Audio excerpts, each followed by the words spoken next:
네, 뉴스엘 라이브가 시리즈로 전해드리고 있는 시간이죠. 민생을 부탁해 시간입니다.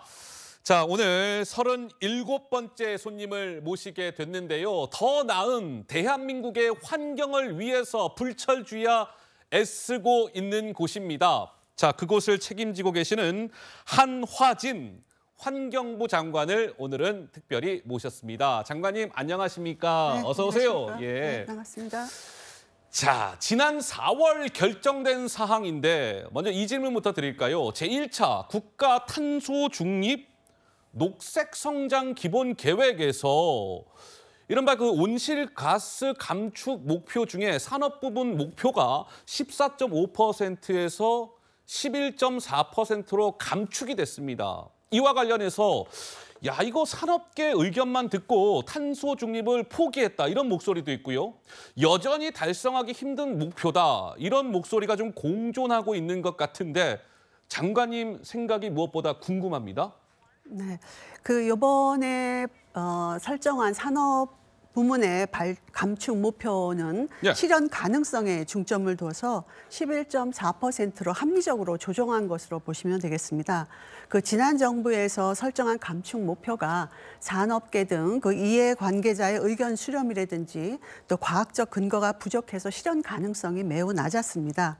이번 우리 윤석열 정부에서는 과학기술에 기반한 감축 수단을 토대로 해서 산업계의 준비 여건 또 기술 개발 상용화 시기 등을 감안해서 실현 가능한 목표로 재설계한 것이고요. 우리나라 같은 경우는 제조업 중심의 탄소 다배출 산업으로 인해서 사실 저탄소 구조 전환에 더 많은 그런 시간이 필요합니다.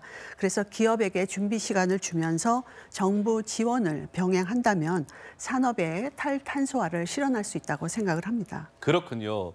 자, 이 환경부는 녹색 산업 수출 수주액 목표를 올해 20조 원으로 잡았습니다. 그리고 5년 윤석열 정부 내에 100조 원으로 제시를 했는데 목표 달성을 위한 방안, 현재까지 또 어떤 성과를 내고 계신지 설명 부탁드리겠습니다. 네.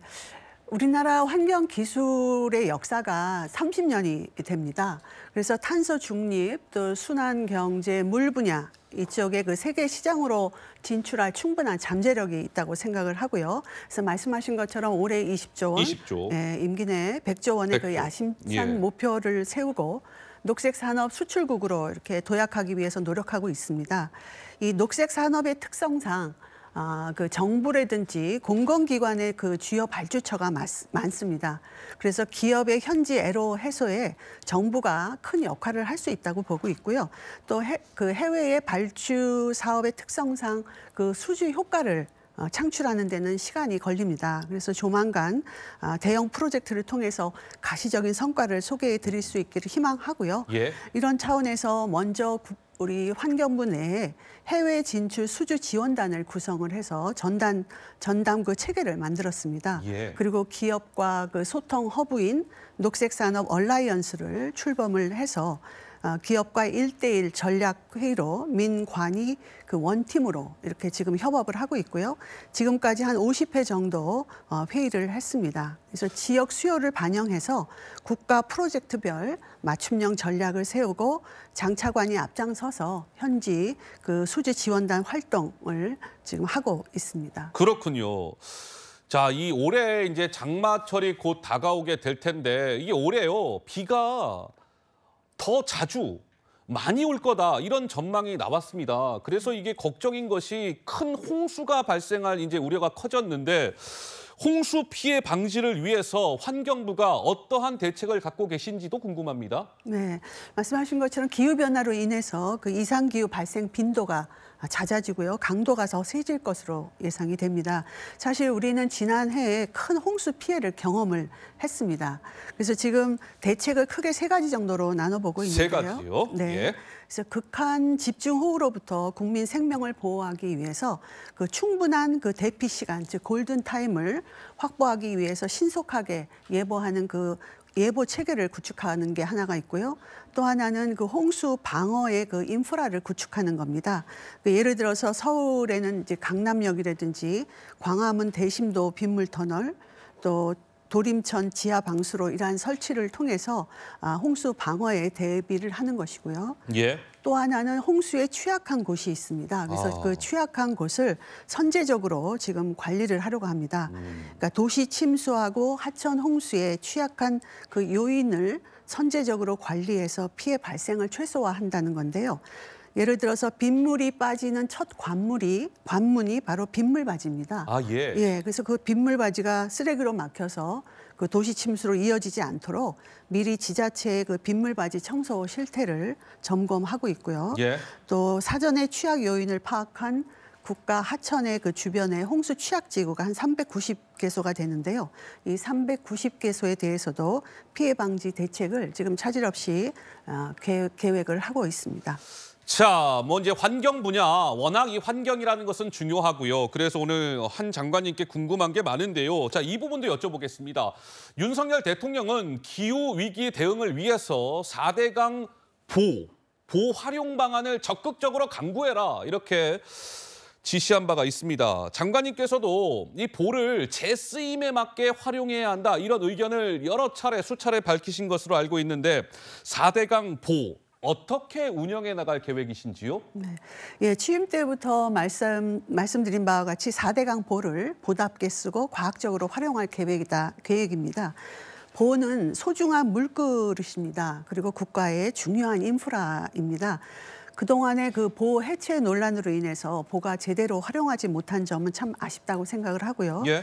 그래서 먼저 이 4대강 보를 물 공급 시설, 즉 이수 시설로서 제 기능에 맞게 운영을 해서 용수를 안정적으로 지금 공급할 계획입니다.